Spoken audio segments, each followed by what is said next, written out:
Hello student, मैं नीरज कुमार स्वागत करता हूं आपको अपने यूट्यूब चैनल सक्सेस का अड्डा पर।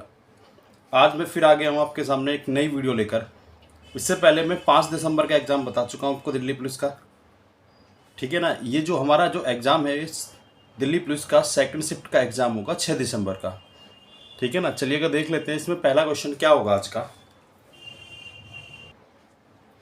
दिया हुआ है, यदि x तथा y सम संख्याएं हैं तो निम्नलिखित में से कौन सी एक विषम संख्या होगी। हमारे पास में 4 ऑप्शन दे रखे हैं। क्वेश्चन नंबर 86 है ये। हमारे पास में 4 ऑप्शन है। पहला ऑप्शन है हमारा एक्स वाई प्लस में 1। दूसरा ऑप्शन है हमारा एक्स प्लस में वाई प्लस में एक्स वाई। तीसरा ऑप्शन है हमारा एक्स प्लस में वाई प्लस में 2। और फोर्थ ऑप्शन है हमारा 3x प्लस में वाई। उसने ये कहा है निम्न में से कौन सी एक विषम संख्या होगी। और x और y क्या दे रखा है, x और y दिया हुआ है एक सम संख्या है। पहले मैं आपको एक प्रॉपर्टी, थोड़ी सिंपल सी प्रॉपर्टी बता देता हूँ। सम संख्या, सम संख्या की अगर मैं सम संख्या में गुणा करता हूँ, ठीक है ना। सम संख्या मतलब जो 2 से भाग हो जाती है, 2, 4, 6, 8, ये सब सम संख्याएं होती है। अगर मैं सम संख्या की सम संख्या में गुणा कर देता हूँ तो सम संख्या आती है। क्या आती है? सम संख्या। जैसे मैंने 2 की गुणा किस में कर दी, 4 में कर दी, तो आया 8। ठीक है। चलिए आगे देख लेते हैं। अगर मैं सम संख्या को सम संख्या में जोड़ देता हूँ, सम संख्या को सम संख्या में जोड़ देता हूँ तो तब भी सम संख्या आती है। ठीक है ना। जैसे मैंने 2 लिया प्लस में 4 बराबर कितना आया, 6 आया, ये भी सम संख्या आई। इसी तरह अगर मैं सम संख्या की गुणा विषम संख्या में कर देता हूँ, किस में, विषम संख्या में, तो भी सम संख्या आती है। क्या आएगी? सम संख्या आएगी। कैसे? अगर मैं 3 की मल्टीप्लाई 4 में कर देता हूँ तो कितना आएगा, 12 आएगा। तो ये भी क्या होगी, एक सम संख्या होगी। ठीक है ना। अब मैं ऑप्शन देख लेते हैं। तो एक्स भी एक सम संख्या और वाई भी एक सम संख्या। जब मैं सम संख्या की मल्टीप्लाई सम संख्या में करूँगा तो सम संख्या आएगी, और सम संख्या में अगर मैं विषम संख्या जोड़ दूंगा तो विषम संख्या आएगी। ठीक है ना। तो हमारा आंसर क्या होगा, पहला आंसर होगा हमारा। अब सेकंड देख लेते हैं। अगर मैं सम संख्या में सम संख्या जोड़ता हूँ तो क्या आता है, सम संख्या आती है। और फिर सम संख्या की मल्टीप्लाई सम संख्या में करता हूँ तो ये भी सम संख्या आएगी। और सम को जोड़ूंगा तो क्या आएगा, ये भी सम आएगा। तो उसने पूछा विषम संख्या कौन सी होगी। ये सम संख्या में सम संख्या जोड़ता हूँ तो ये भी सम आता है। और 2 एक सम संख्या, जब मैं इसमें 2 जोड़ूंगा तो ये भी सम आएगा। तो ये भी हमारा आंसर नहीं होगा। अभी मैंने आपको बताया अगर मैं सम संख्या की गुणा किस में कर देता हूँ, विषम संख्या में करता हूँ तो आती है सम संख्या। ये सम संख्या आएगी और ये भी सम संख्या, जब दोनों को जोड़ूंगा तो सम संख्या आएगी। तो हमारा आंसर क्या होगा, पहला होगा एक्स वाई प्लस में 1। ये हमारा आंसर होगा। चलिए अगर नेक्स्ट क्वेश्चन की ओर चलते हैं। हमारा नेक्स्ट क्वेश्चन दिया हुआ है, प्रथम 100 पूर्ण संख्याओं में अंक 1 कितनी बार आता है। उसने पूछा है 1 कितनी बार आएगा 100 पूर्ण संख्याओं के अंदर। तो सब देखिएगा समझ। तो हम देखते हैं कि 1 से 10 तक कितनी बार 1 आता है। 1 से 10 तक कितनी बार 1 आएगा, तो 1 से 10 तक में कितनी बार 1 आएगा, 2 बार 1 आता है। एक तो 1 में आएगा और एक में 10 में आएगा। ठीक है ना। 1 से 10 तक में 2 बार आएगा 1। ठीक है ना। आगे मैं देख लेता हूँ 11 से 20 तक, 11 से 20 तक कितनी बार 1 आता है। 11 से 20 तक ये 10 बार 1 आता है। देखो 11 में 2 बार आएगा, फिर 12 में, फिर 13 में, फिर 14, 15, 16, 17, 18, 19 तक। तो 11 से 20 तक 10 बार 1 आता है। ठीक है ना। आगे अब मैं बात करूंगा 21 से 90 तक की। 21 से 90 तक, तो 21 से 90 तक एक जो आता है वो 7 बार आता है। कितनी बार आता है, 7 बार। 21 में आएगा, फिर 31 में आएगा, फिर 41 में आएगा, इस तरह से आएगा। ठीक है ना। 21 से 90 तक कितनी बार आएगा, 7 बार आएगा। और अंत में मैं 91 से 91 से 100 तक कितनी बार आएगा, तो 91 से 100 तक 2 बार आएगा। कितनी बार आएगा, 2 बार। तो मैं जोड़ लेता हूँ सबको। 2 और 10 कितना हुआ, 12, 12 और 7 19, और 2 21, 21 बार 1 आएगा। उसने यही पूछा है आपसे 1 से 100 तक पूर्ण संख्याओं में कितनी बार 1 आता है। तो हमारा आंसर कितना होगा, 21 होगा हमारा आंसर। चलिएगा नेक्स्ट क्वेश्चन पे चलते हैं। नेक्स्ट क्वेश्चन दिया हुआ है हमारा 0.7 का स्क्वायर प्लस में 0.07 का स्क्वायर। का मान निकालना है, ठीक है ना, का मान ज्ञात कीजिए। देखिएगा अगर मैं 7 का स्क्वायर करता हूँ तो 49 आता है, ठीक है ना, ये भी मैं 49 लिख लूँगा। अब मैं स्क्वायर, अगर मैं स्क्वायर करता हूँ तो पॉइंट क्या हो जाता है, डबल हो जाता है, ठीक है ना, मतलब पॉइंट के बाद दो यहाँ पर सिंगल डिजिट है और जब मैं स्क्वायर करूँगा तो डबल डिजिट हो जाएगी। तो 1 डिजिट है तो मैं पीछे से डिजिट काउंट करूँगा 1 और 2, तो ये कितना होगा 0.49, 0.49 आएगा जब मैं 0.7 का स्क्वायर करूँगा। इसी तरह जब मैं इसका स्क्वायर करता हूँ तो डिजिट के बाद, मतलब डेसिमल के बाद कितनी डिजिट है 2, तो यहाँ पर कितनी होगी 4, तो मैं 2 जीरो लगा लूँगा, तो ये हो जाएगा इसका स्क्वायर 0.0049 का स्क्वायर होगा। अब मैं इन दोनों को जोड़ दूंगा, जब मैं जोड़ूंगा इस तरह से जोड़ा जाएगा 49 और पॉइंट को एक साथ रखा जाएगा 0049, तब मैं इसे जोड़ूंगा तो कितना आएगा 9494.0, तो हमारा आंसर कितना होगा 0.4949, ये हमारा आंसर होगा।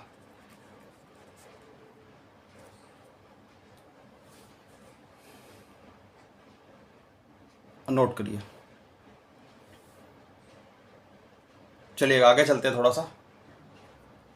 हमारा क्वेश्चन नंबर 89 है, इसमें दिया हुआ है 2000 के कितने धनात्मक गुणनखंड है। उसने गुणनखंड पूछा है कितने होंगे, किसके 2000 के, ठीक है ना, गुणनखंड की संख्या पूछी है और ऑप्शन है हमारे 12, 18, 24 और 20। तो देख लेते हैं कैसे करना होता है। जब भी इस तरह क्वेश्चन आता है तो सबसे पहले मैं इसके फैक्टर करूँगा, ठीक है ना, इसके फैक्टर किए जाएंगे। मैं बिल्कुल आपको सिंपल तरीका बताऊंगा। 2 से मैं जब इसे काटूंगा तो कितना आ जाएगा, ये 1000 आ जाएगा। फिर 2 से काटूंगा तो कितना आएगा 500 आ जाएगा। फिर मैं 2 से इसे काटूंगा तो कितना आएगा 250 आ जाएगा। और फिर मैं 2 से इसे काटूंगा तो कितना आएगा 125 आएगा। अब मैं इसे 5 से काट लेता हूँ, तो 5 से मैं जब काटूंगा तो 25 आ जाएगा ये। फिर 5 से काटूंगा तो कितना आएगा 5, और फिर 5 से काटूंगा तो कितना आ जाएगा 1 आ जाएगा। अब मैं इसे लिख लेता हूँ। 2 कितनी बार है, 1 2 3 4, 4 बार 2 है, 2 की पावर 4 लिखूंगा गुणा में।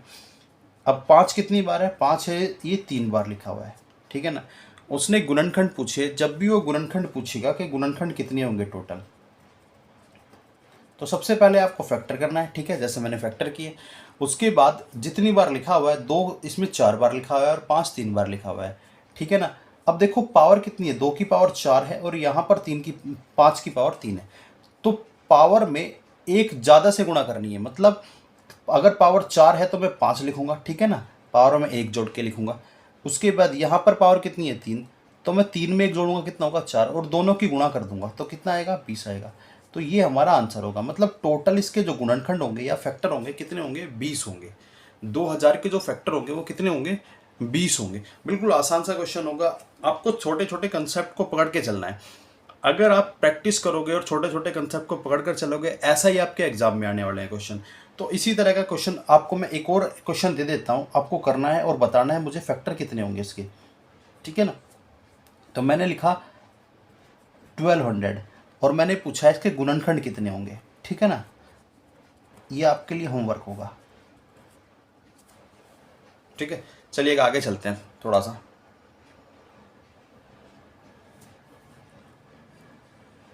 हमारा जो नेक्स्ट क्वेश्चन है, क्वेश्चन नंबर 90, दिया हुआ है कि 27 की पावर 3 दे रखी है, प्लस में 23 की पावर 3 दे रखी है, और नीचे लिखा हुआ है 27 की पावर 2 माइनस में 27 गुणा 23 प्लस में 23 की पावर 2 दे रखी है। देखो ये क्वेश्चन बार बार पूछे जाते हैं। इस तरह के जो क्वेश्चन होते हैं ये फॉर्मूला बेस होते हैं और बार बार एग्जाम में रिपीट होते रहते हैं। तो ध्यान रखना, जब भी इस तरह का क्वेश्चन आता है कि कोई भी संख्या 3 बार मल्टीप्लाई इधर होगी और 3 बार मल्टीप्लाई इधर होगी, मतलब उसकी पावर 3 होगी और इधर भी पावर 3 होगी, तो आपको ध्यान रखना है बीच में अगर प्लस है तो प्लस कर देना और माइनस है तो माइनस कर देना। यहाँ पर क्या दे रखा है, प्लस दे रखा है, तो मैं 27 को 23 में जोड़ दूंगा। जब मैं 27 को 23 में जोड़ूंगा तो कितना आएगा 50, तो यही हमारा आंसर होगा। देखिए बिल्कुल आसान सा क्वेश्चन है, बिल्कुल इजी सी ट्रिक है, 5 सेकंड भी नहीं लगेगा इस तरह के क्वेश्चन को करने में, ठीक है ना। चलिए आगे चलते हैं, नेक्स्ट क्वेश्चन की ओर चलते हैं। आशा कर रहा हूँ कि आपको समझ आ रहा होगा। अगर आपको समझ आ रहा है तो मेरी वीडियो को लाइक करिए, चैनल को सब्सक्राइब करिए और ज़्यादा से ज़्यादा शेयर करिए। चलिए आगे चलते हैं थोड़ा सा। क्वेश्चन नंबर 91 है यदि P की आय का 40% Q की आय के 75% के बराबर है। तो दिया हुआ है कि P की आय का 40% किसके बराबर है? P की आय का 40% बराबर है Q की आय के 75% के। मैंने दोनों को बराबर कर दिया, ठीक है। 100 से 100 कट जाएगा, ठीक है। जब मैं इसे 5 से काटूंगा, 5 अट्ठे 40 होगा और ये कितना आएगा? 15 आ जाएगा। 15 5 75 होगा। मैं नीचे लेकर आ जाता हूँ तो रेशियो आ जाएगा P/Q। ये 15 ऐसे ही रहेगा और 8 इसके नीचे चला जाएगा। तो P की वैल्यू आ गई 15 यूनिट और Q की वैल्यू आ गई 8 यूनिट। अब उसने पूछा है आपसे कि तो Q की आय P की आय का कितना प्रतिशत है? Q की आय P की आय का कितना प्रतिशत? जिसकी आय का पूछेगा वो नीचे आएगा। तो P की आय का पूछा है Q कितना प्रतिशत है, मतलब P Q का कितना प्रतिशत है। तो 8/15, इसे मैं काटूंगा 5 दिया 15 और इसे काटूंगा ये 20 आ जाएगा।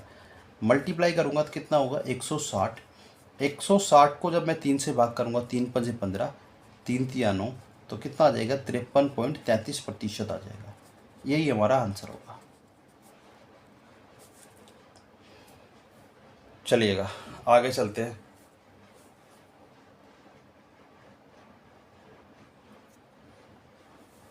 हमारा क्वेश्चन है, ए तथा बी के पास 9:5 के अनुपात में धनराशि है। यदि ए बी को 10 रुपये देता है तो राशि का अनुपात 1:1 हो जाएगा। आरंभ में उनके पास क्रम से कितनी राशि थी? इस तरह क्वेश्चन या तो आंसर टैली कर लेते हैं या बिल्कुल आसान से होता है करने में भी। देखिएगा, ए और बी के पास 9 और 5 के अनुपात में धनराशि है। मैं मान लेता हूँ ए के पास में 9x है और बी के पास में कितनी है? 5x है, ठीक है ना। अब ए बी को 10 रुपये देता है, ए देता है बी को, तो ए ने बी को दिए तो ए में से तो माइनस होगा और उसने बी को दिए तो बी में प्लस होगा। अब ऐसा करने पर क्या होता है? रेशियो 1:1 में बदल जाती है। ये वैल्यू किस में बदल जाती है? 1:1 में। अब मैं क्रॉस मल्टीप्लाई करूंगा, 1 की गुणा 9 में करूंगा तो 9x आ जाएगा और 10 में करूंगा तो 10 आ जाएगा, ठीक है ना। बराबर में 1 की गुणा 5 में करूंगा तो 5 आ जाएगा और 10 में करूंगा तो 10 आ जाएगा। मैं इसे इधर लेकर आ जाता हूँ तो 9x में से 5x को माइनस कर दो, क्योंकि जब मैं बराबर से इधर लेकर आता हूँ तो साइन को चेंज करना पड़ता है मुझे। ये माइनस का है तो इधर आके क्या होगा? ये प्लस का हो जाएगा। तो 10 प्लस में 10 होगा। तो 9 में से 5x माइनस करूँगा तो 4x आ जाएगा। बराबर में ये 20 आ जाएगा। तो x की वैल्यू कितनी आ जाएगी? 20/4।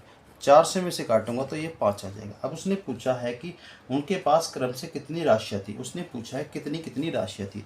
अगर मैं ए की बात करूँ, ए के पास में क्या? ए के पास में 9 की मल्टीप्लाई 5 में कर दो तो ए के पास थे 45 रुपये, ठीक है ना। और बी की अगर मैं बात करूँ तो 5 की गुणा 5 में कर दो, कितना हो गया? 25 हो गया। तो बी के पास में 25 रुपये थे, ठीक है ना। चलिए, बहुत ही आसान से और सिंपल से क्वेश्चन आएंगे एग्जाम में। आपको घबराना नहीं है, धीरे धीरे सीखना है। और जिस तरह के लास्ट ईयर में क्वेश्चन आए उस तरह के क्वेश्चनों की आपको प्रैक्टिस भी बहुत करके जानी है, क्योंकि लास्ट ईयर के जो क्वेश्चन होते हैं वो आपके लिए बहुत ही ज़्यादा इंपॉर्टेंट होंगे। चलिए नोट करिए आप।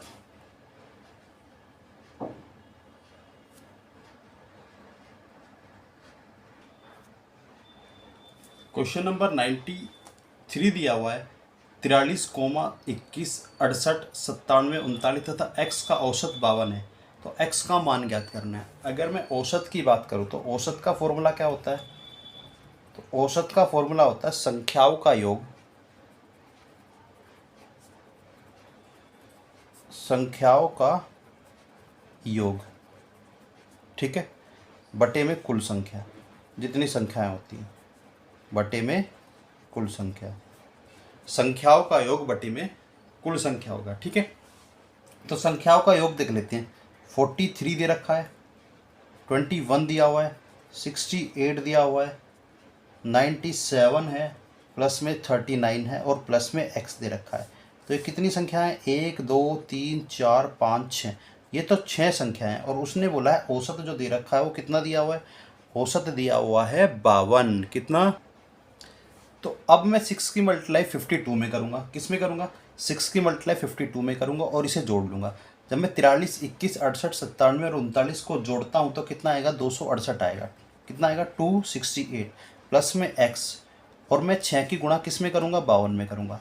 तो 6 की गुणा 52 में करने पर 6 दूनी 12, 6 पंजे 30 और 1 31, कितना आएगा, 312 आ जाएगा। मैं इसे इधर लेकर आऊँगा तो x इज इक्वल टू 312 में से मैं 268 माइनस करूँगा तो कितना आ जाएगा, ये हमारा 44 आ जाएगा, 44 आ जाएगा। यही हमारा आंसर होगा। यही आपसे पूछा गया है कि x की वैल्यू क्या होगी। बिल्कुल आसान सा क्वेश्चन होगा। इसके लिए आपको थोड़ा सा कैलकुलेशन तेज करनी पड़ेगी, प्लस माइनस तेज करना पड़ेगा, ठीक है ना। चलिएगा आगे चलते हैं थोड़ा सा। नेक्स्ट क्वेश्चन है, एक विक्रेता ने एक बैंक से कुछ राशि जमा कराई। पहले 3 वर्ष के लिए ब्याज की दर 6% प्रति वर्ष है, अगले 3 वर्ष के लिए ब्याज दर 9% प्रति वर्ष है तथा 6 वर्ष की अवधि के पश्चात ब्याज दर 10% प्रति वर्ष है। तो 9 वर्ष के अंत में विक्रेता को 1650 रुपये साधारण ब्याज के रूप में प्राप्त किए। तो उसने पूछा है जमा कराई गई राशि कितनी थी। चलिएगा देख लेते हैं कैसे करना है इस तरह क्वेश्चन। जब भी इस तरह क्वेश्चन आता है तो इसमें बोला गया है पहले 3 वर्ष के लिए ब्याज कितना है, 6% वार्षिक दर। मतलब इसका प्रति वर्ष बोला है 6% प्रति वर्ष। इसका मतलब 1 साल के लिए जो ब्याज दर है वो 6% है, और 3 साल के लिए कितनी होगी, 3 की गुणा 6 में कर दो, कितना होगा, 18%। मतलब 3 साल में 18% का ब्याज मिलेगा। 1 साल में 6% का ब्याज मिल रहा है तो 3 साल में कितना मिलेगा, 18% का। वही आगे बोला है 3 वर्ष के लिए ब्याज दर 9%। तो अगले 3 वर्ष के लिए कितना है, 9% है। तो टोटल ब्याज 3 साल में कितना मिलेगा, 27% टोटल ब्याज मिलेगा, ठीक है। आगे उसने बोला 6 साल के बाद जो बाकी समय बच जाता है उसके लिए 10% वार्षिक दर है, और 9 वर्ष का ब्याज बोला है पूरा, कितना, 9 वर्ष का।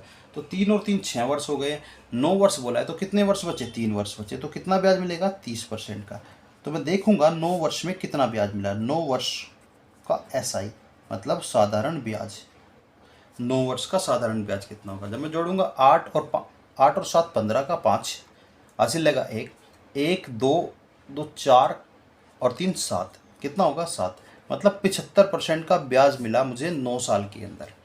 9 साल के अंदर कितना ब्याज मिला, 75% का। उसने बोला है जो ब्याज मिलता है वो 1650 रुपये। तो 75% की जो वैल्यू है वो किसके बराबर है, 1650 रुपये के बराबर है 75% की वैल्यू। तो 1% की वैल्यू किसके बराबर होगी, तो 1650 बटे में 75। 1% की वैल्यू किसके बराबर, 1650 बटे में 75। और जो मेरा प्रिंसिपल होगा या जमा की गई राशि होगी वो 100% होगी। तो 100% की वैल्यू निकाल लूँगा मैं, ऐसे 100 से गुणा कर दूंगा इसके अंदर। तो 75 गुणा में 100, जब मैं काटूंगा ऐसे 25 या 75, 25 चौके 100 होगा ये, ठीक है। 3 से काट लो, 3 पंजे 15 और 3 पंजे 15, कितना आया, 550 आया। मल्टीप्लाई कर दूंगा 4 की, 0 4 पंजे 20, 4 पंजे 20 तो 22। तो कितना आंसर होगा हमारा, 2200 रुपये आंसर होगा। जमा कराई गई जो राशि थी वो 2200 रुपये थी, ठीक है ना। चलो एक बार फिर समझ लेते हैं। जब 1 साल में ब्याज मिला 6% का, तो 3 साल में कितना ब्याज मिलेगा, 3 साल में मिलेगा 18% का ब्याज। अगले 3 साल में के लिए जो रेट है वो 9% है। जब 1 साल में 9% का ब्याज मिला, 3 साल में कितना मिलेगा, 27% का। बाकी जो समय बच जाता है उसमें 10% का रेट है। 1 साल में 10% है, 3 साल में कितना ब्याज मिलेगा, 30% का। जब 3 साल में 30% का मिला, टोटल कितने, 3 3 6 और 3 3 9, टोटल हो गए 9 वर्ष। 9 वर्ष का साधारण ब्याज कितना होगा, मैंने इसे जोड़ लिया तो ये आया 75% का। 9 साल का साधारण ब्याज हमारा 75%। और उसने बोला है साधारण ब्याज कितना दिया हुआ है, 1650 रुपये साधारण ब्याज दे रखा है।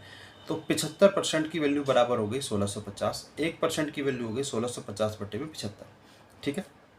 आगे चलते हैं। तो 100% की वैल्यू कितनी आएगी, 1650 बटे में 75 गुणा में 100, ठीक है।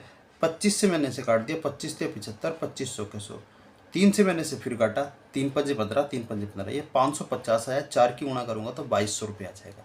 ये हमारा आंसर होगा। ये जमा की गई राशि होगी या मूलधन, इसे हम मूलधन भी बोल सकते हैं, ठीक है। चलिए आगे चलते हैं थोड़ा। नेक्स्ट क्वेश्चन है, चीनी के मूल्य में 20% वृद्धि होने के कारण एक व्यक्ति 120 रुपये में 3 किलोग्राम चीनी कम खरीदता है। कितने रुपए में, 120 रुपये में 3 किलोग्राम चीनी कम खरीदता है। चीनी का बढ़ा हुआ मूल्य ज्ञात कीजिए। चीनी का बढ़ा हुआ मूल्य ज्ञात कीजिए, निकालना है। देखिएगा मैं बिल्कुल आसान तरीके से समझाता हूँ आपको। तो 20% को मैं पहले भिन्न में बदलूंगा। 20% होता है 1/5, कितना होगा, 1/5 होगा। यहाँ पर लिखना है पहले और यहाँ पर लिखना है बाद में। यहाँ पर लिखना है मूल्य। उसने बोला है 20% की वृद्धि होती है मूल्य के अंदर। तो पहले मूल्य था 5 और 5 में 1 की वृद्धि हो जाती है, 1 की वृद्धि हो जाती है तो मूल्य हो जाता है 6। ठीक है ना। तो जो मूल्य का अनुपात होगा, मूल्य का जो अनुपात होगा वो क्वांटिटी या मात्रा के अनुपात का उल्टा होता है। क्या? क्वांटिटी या मात्रा के अनुपात का उल्टा होता है। तो ये 6 यहाँ आ जाएगा और 5 ये आ जाएगा। इसका मतलब ये हुआ, जब मूल्य था 5 रुपये तो क्वांटिटी आती थी 6 यूनिट। तो क्वांटिटी कितनी आती थी? 6 यूनिट। जब मूल्य हुआ 6 रुपये तो क्वांटिटी आने लगी 5 यूनिट। ठीक है ना। तो कितने की कमी आई है? पहले 6 आती थी, बाद में कितनी आने लगी? 5। तो कितने की कमी आई है? 1 यूनिट की कमी आई है। कितने की? 1 यूनिट की।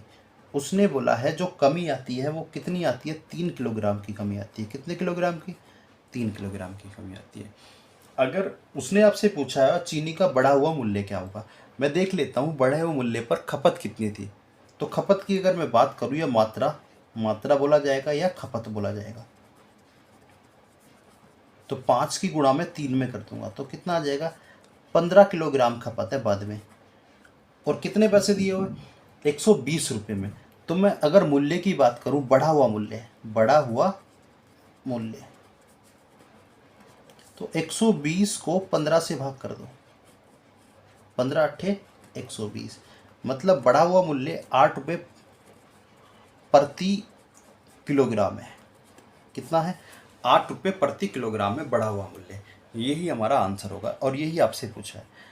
अगर वो आपसे पूछ लेता कि पहला मूल्य क्या है, अगर वो आपसे पूछ लेता पहला भाव या पुराना मूल्य क्या होगा, तो मैं पहले देख लेता हूँ पहले खपत कितनी थी। तो मैं लिखूंगा पहले खपत। अभी तो आपसे ये पूछा गया है बढ़ा हुआ मूल्य, लेकिन मैं आपको बता रहा हूँ वो ये भी पूछ लेता है कि पहला मूल्य क्या होगा। तो पहले खपत देखूंगा, पहले खपत कितनी थी। तो मैं तो 3 की गुणा 6 में कर दूंगा। 3 की गुणा किस में करूँगा? 6 में करूँगा। तो ये आ जाएगा 18 किलोग्राम की खपत थी पहले। और मूल्य की बात करूँगा तो 120 को मैं 18 से भाग कर दूंगा। 6 दूनी 12 होगा, 6 तिया 18 होगा और ये कितना होगा? 6 दूनी 12 होगा। तो कितना होगा? 20/3। जब मैं काटूंगा उसमें 6 सही 6.33 आ जाएगा। ये 6.66 आएगा, सॉरी।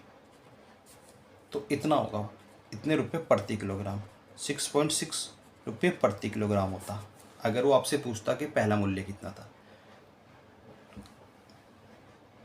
चलिए आगे चलते हैं। थोड़ा सा बार बार प्रैक्टिस करती रहनी है। मैं आपको सारे पेपर करा दूंगा जो 2020 तक हुए। उसके बाद अच्छे अच्छे प्रैक्टिस क्वेश्चन भी लाऊंगा, अच्छे अच्छे रीजनिंग के क्वेश्चन भी लाऊंगा। इसके लिए आपको मेरे चैनल को सब्सक्राइब करना पड़ेगा, शेयर करना पड़ेगा, वीडियो को लाइक भी करनी पड़ेगी और मुझे कमेंट करके बताना होगा कि वीडियो में और किस तरह की वीडियो लाऊं मैं आपके लिए। चलिएगा चलते आगे। नेक्स्ट क्वेश्चन आपसे पूछा गया है, यदि एक व्यापारी वस्तु के मूल्य को उनके क्रय मूल्य से 60% अधिक अंकित करता है तथा 30% की छूट देता है तो उसका लाभ प्रतिशत क्या होगा। देखिएगा, जब भी इस तरह क्वेश्चन देता है जिसमें अंकित मूल्य अधिक करता है, अंकित मूल्य अधिक करेगा, ठीक है ना, और डिस्काउंट देगा, क्या देगा? छूट देगा। तो उसमें आपको फॉर्मूला लगाना है। ध्यान रखना कि x माइनस में y माइनस में एक्स वाई अपॉन में 100। जब भी इस तरह क्वेश्चन आता है तो आपको यही फॉर्मूला लगाना है, ठीक है ना। अंकित मूल्य को वो अधिक करके देगा और छूट देगा। क्या देगा? छूट देगा। और आपसे पूछेगा लाभ, क्या पूछेगा कि कितने प्रतिशत का लाभ होगा। देखिएगा, उसने कहा अंकित मूल्य 60% अधिक कर दिया तो मैंने 60 लिखा। उसके बाद डिस्काउंट कितना दिया? 30% का डिस्काउंट दिया, ठीक है।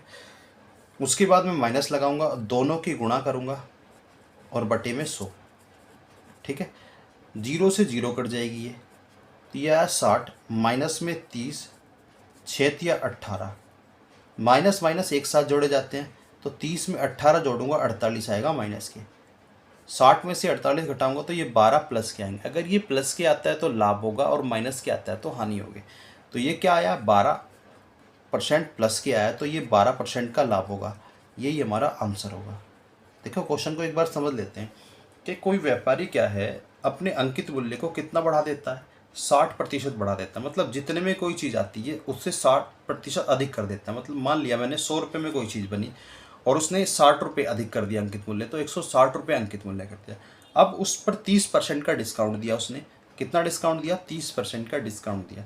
और डिस्काउंट देने के बाद अब वो कितने प्रॉफिट पर बेची जा रही है, मतलब 100 से कितने ज़्यादा में बेची जा रही है, वही पूछा गया आपसे। तो 100 से कितने ज़्यादा में? 12% ज़्यादा में बेची जा रही है। यही आपका आंसर होगा, 12% लाभ पर बेची जा रही है वो। ठीक है ना। चलिए आगे चलते हैं।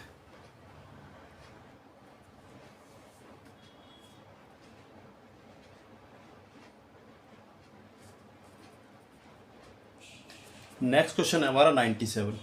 उसने कहा एक त्रिभुज का परिमाप 40 सेंटीमीटर है, एक भुजा 11 सेंटीमीटर है तथा अन्य दो भुजाओं का अंतर 3 सेंटीमीटर है, तो त्रिभुज का क्षेत्रफल क्या होगा? त्रिभुज का परिमाप दे रखा है 40 सेंटीमीटर। परिमाप कितना है? 40 सेंटीमीटर। हमें पता है त्रिभुज का परिमाप क्या होता है? भुजाओं का योग। a प्लस में b प्लस में c बराबर कितना? 40। मतलब तीनों भुजाओं का योग होता है त्रिभुज का परिमाप। अगर मैं एक भुजा उसने कहा है कि 11 सेंटीमीटर, अगर मैं ए को 11 मान लेता हूँ तो बी और सी की वैल्यू कितनी आ जाएगी? बी प्लस सी की वैल्यू आ जाएगी 40 माइनस में 11, तो ये आ जाएगी 29। ठीक है। आगे उसने बोला है अन्य दो भुजाओं का अंतर 3 सेंटीमीटर दे रखा है। योग हमें पता है कितना है? 29। उसने कहा अंतर दे रखा है कितना? 3 सेंटीमीटर। तो ए की वैल्यू हमें पता है 11 है। यहाँ से मैं बी और सी की वैल्यू निकाल लूँगा। जब मैं इन दोनों को जोड़ दूंगा, इन दोनों इक्वेशनों को जोड़ दूंगा, तो सी से सी कट जाएगा। ठीक है ना। और ये 2b आ जाएगा। तो कितना होगा? सी से सी काट दूंगा, ये 2b आ जाएगा। और 3 को मैं 29 में जोड़ दूंगा तो ये आ जाएगा 32। ठीक है ना। तो b की वैल्यू आ जाएगी 32/2, ये आ जाएगी 16। b की वैल्यू 16 आ गई। ठीक है ना। b की वैल्यू 16 आ गई। a की वैल्यू कितनी है? 11 है। मैं b की वैल्यू यहाँ रख देता हूँ कहीं भी। तो मैंने b की वैल्यू यहाँ रखी, तो b प्लस सी बराबर 29 है। तो c की वैल्यू कितनी आ जाएगी? 29 में से मैं 16 घटा दूंगा तो ये आ जाएगी 13। ठीक है ना। अब a की वैल्यू मुझे पता है कि 11 है, b की वैल्यू कितनी है? 16, और c की वैल्यू कितनी है हमारी? 13 है। अब देखिएगा तीनों भुजाएं अलग अलग है, इसका मतलब ये विषमबाहु त्रिभुज हुआ। मतलब वो त्रिभुज जिसकी तीनों भुजाएं अलग होती है उसी को विषमबाहु त्रिभुज बोला जाता है। और उसके लिए फॉर्मूला क्या होता है? त्रिभुज का क्षेत्रफल निकालने का। मैं लिख देता हूँ पहले। त्रिभुज का क्षेत्रफल निकालने के लिए फॉर्मूला होता है विषमबाहु के लिए एस। आपने पढ़ा होगा एस माइनस में ए, एस माइनस में बी, एस माइनस में सी। ठीक है ना। 9th क्लास में पढ़ा होगा हीरोन्स फॉर्मूला बोला जाता है इसे। एस यहाँ पर क्या होता है? अर्ध परिमाप होता है, सेमी पैरामीटर। अर्ध परिमाप होगा। ठीक है ना। एस की वैल्यू क्या होगी? अर्ध परिमाप होगा। तो सेमी पैरामीटर निकाल लेते हैं। अर्ध परिमाप, परिमाप कितना दे रखा है? 40। इसका मतलब आधा परिमाप कितना होगा? 20 होगा। ठीक है ना। आधा कितना होगा? 20 होगा। अब मैं क्षेत्रफल के फॉर्मूले लिख देता हूं। त्रिभुज का क्षेत्रफल, एस की वैल्यू कितनी आ गई? 20। अगर मैं 20 में से 11 घटा देता हूं तो कितना बचेगा? 9 बचेगा। ठीक है ना। 20 में से मैं कितना? 16 घटा देता हूं तो कितना बचेगा? क्योंकि b की वैल्यू कितनी है? 16 है, तो कितना बचेगा? 4। इसी तरह मैं 20 में से 13 घटा देता हूं तो बचता है 7। ठीक है ना। अब मैं इसके फैक्टर कर लेता हूँ। मैं इसे लिखूँगा 4 गुणा में 5 गुणा में 9 गुणा में 4 गुणा में 7। ठीक है ना। 4 का एक पेयर बन रहा है तो मैं ये बाहर ले लूँगा। ठीक है ना। 9 किसका वर्ग होता है? 3 का। बाकी बचा 5 और 7, गुणा कर दूंगा 35 आ जाएगा। तो 4 तिया 12 रूट 35। कितना? 12 रूट 35 सेंटीमीटर स्क्वायर इसका आंसर होगा। ये थोड़ा सा लेंथी क्वेश्चन है, फिर भी आपको घर के जाना है, देख लेना एक बार। प्रैक्टिस करोगे तो समय कम लगेगा इसमें करने के लिए आपको। ठीक है ना। चलिए अब नेक्स्ट क्वेश्चन की ओर चलते हैं हम।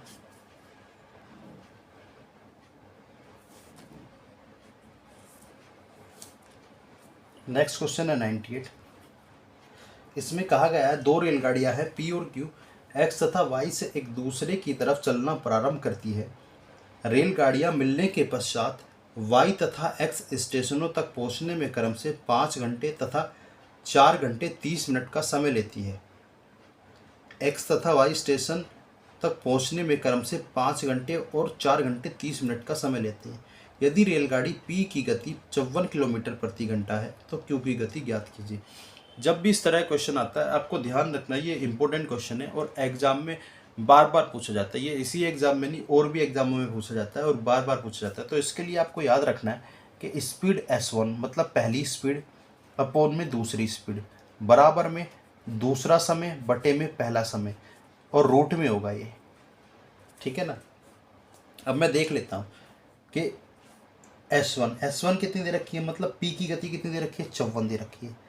पहली स्पीड दे रखी है 54, दूसरी स्पीड हमें निकालनी है। दूसरा टाइम कितना दे रखा है, उसने कहा है 4.5 घंटे दे रखे हैं उसने, मतलब 4 घंटे 30 मिनट। 4.5 घंटे को मैं घंटे में चेंज करूँगा तो क्या होगा, मिनट को घंटे में चेंज करूँगा तो 60 से भाग करूँगा, 30 दूनी 60 होगा, कि 30 एकम 30, 2 चौक 8 और 1 9, यह आ जाएगा 9/2। तो मैं लिखूँगा 9/2। और पहला समय कितना दे रखा है, पहला समय दे रखा है हमारा 5 घंटे, कितना 5 घंटे दे रखा है, ठीक है ना।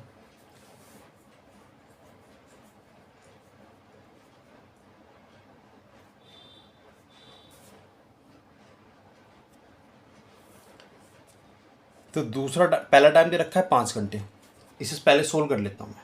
तो ये 54 आ जाएगा बटे में S2, ये नीचे आएगा तो रूट में कितना होगा, 9 बटे में 10 होगा। जब मैं इसे रूट से बाहर लूँगा ये तो 3 आ जाएगा और ये रूट 10 होगा, ठीक है ना। अब 54 बटे में S2 बराबर 3 बटे में रूट 10 होगा। मैं इसे काटूंगा तो ये 18 आ जाएगा।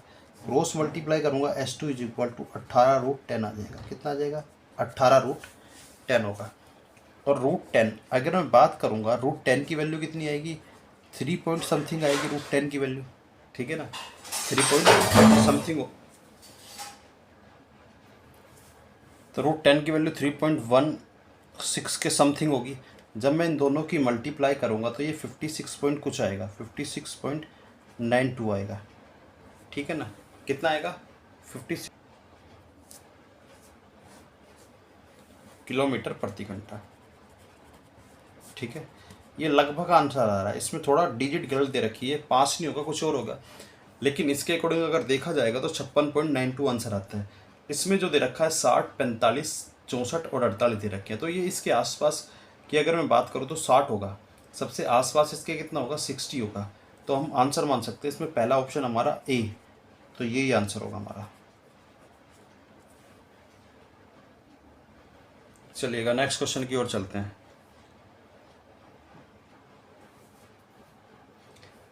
नेक्स्ट क्वेश्चन है हमारा 99। दो लड़कों की वर्तमान आयु का अनुपात 5:7 है। 4 वर्ष पश्चात यह अनुपात 7:9 हो जाएगा। तो वर्तमान से 14 वर्ष पश्चात उनकी आयु का अनुपात क्या होगा। जब भी इस तरह क्वेश्चन आता है तो रेशियो का लिखा जाता है 5 और 7 लिखो पहले, ठीक है ना। जितने वर्ष पहले या बाद भी बोलता है उसे बीच में लिख लीजिए 4। उसके बाद अनुपात कितना हो जाता है, 7 और 9 का अनुपात हो जाता है, ठीक है ना। कितना अनुपात हो जाता है, 7 और 9 का, क्लियर है, 7 और 9 का अनुपात हो जाता है। तो एक चीज़ आपको ध्यान रखनी है, अगर इन दोनों का डिफरेंस सेम है, 5 प्लस में 2 करूँगा तो 7 आ जाएगा, 7 में 2 ऐड करूँगा तो कितना आ जाएगा 9। इन दोनों का डिफरेंस सेम है, तो यहाँ पर 2 यूनिट की जितना भी डिफरेंस है 2 यूनिट की वैल्यू किसके इक्वल आ जाएगी, 4 के इक्वल आ जाएगी। तो 1 यूनिट की वैल्यू जो होगी हमारी 4/2, तो कितना आ जाएगा, ये 2 आ जाएगा। अगर मैं 2 की मल्टीप्लाई 5 में कर देता हूँ तो 10 वर्ष होगा, और 2 की मल्टीप्लाई इसमें कर देता हूँ तो ये 14 होगा। उसने कहा है कि 14 वर्ष के पश्चात उनकी आयु का अनुपात क्या होगा। 14 इसमें जोड़ दो, कितना होगा, ये 24 वर्ष होगा। 14 इसमें जोड़ दो, ये होगा 28 वर्ष होगा। अब उसने पूछा अनुपात कितना होगा। जब मैं इसे काटूंगा 4 6 24 होगा और 4 7 28 होगा, यही आंसर होगा।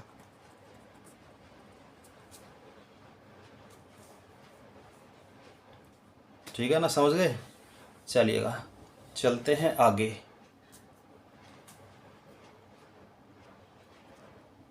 हमारा इस पेपर का आज का अंतिम क्वेश्चन है, क्वेश्चन नंबर 100। वीडियो को लाइक शेयर ज़रूर करना ताकि मैं आगे भी आपके लिए ऐसी वीडियो बना सकूं और आपको अच्छे से समझा सकूं। और चैनल को ज़्यादा से ज़्यादा सब्सक्राइब भी करना, जिससे मुझे मोटिवेशन मिलता है। आप कमेंट करके भी बताना कि किस किस तरह के क्वेश्चन में आपको प्रॉब्लम है, उस क्वेश्चन को मैं कराऊंगा आपको बिल्कुल आसान तरीके से। ठीक है ना, चलिएगा पढ़ लेते हैं नेक्स्ट क्वेश्चन, हमारा आज का लास्ट क्वेश्चन। तो क्वेश्चन नंबर 100 है, सी डी तथा ई मिलकर एक काम को 12 दिन में करते हैं। सी डी तथा ई उस काम को कितने दिन में करते हैं? 12 दिन में कर लेते हैं। तो सी की क्षमता डी से दुगनी है। सी की क्षमता क्या बोला है? सी की जो क्षमता है वो डी से कितनी बोली है? 2 गुनी बोली है। तो डी को मैं 1 मान लेता हूँ, सी को कितना मान लिया? 2 मान लिया। ठीक है ना। तथा ई की क्षमता डी की 3 गुनी है। ई की जो क्षमता है वो डी की कितनी है? 3 गुनी। एक अलग रेशियो दे रखा है, ई की क्षमता डी की 3 गुनी है, मतलब इसे 1 मान लेता हूँ, ये इसका 3 गुना होगा। ठीक है ना। ई अकेला उस काम को कितने दिन में करेगा? ई अकेला उस काम को कितने दिन? या तो मैं दोनों को अलग अलग रेशियो मान के कर लूँ और किसका रेशियो निकाल लूँ? सी डी ई का रेशियो निकाल लूँ। एक तरीका तो ये होगा, जैसे डी कॉमन है, मैं लिखूंगा सी डी और ई लिख लिया मैंने। सी कितनी वैल्यू है? 2 और डी की कितनी है? 1। यहाँ पर डी की कितनी है? 1 और सी की कितनी है? 3 है। ठीक है ना। इस तरह से रेशियो निकाल लूँ तो यहाँ पर 1 आ जाएगा, ये भी 1 आ जाएगा। जब मैं मल्टीप्लाई करूँगा तो ये 2 आ जाएगा, ये 1 आ जाएगा और ये 3 आ जाएगा। तो रेशियो आएगा 2:1:3।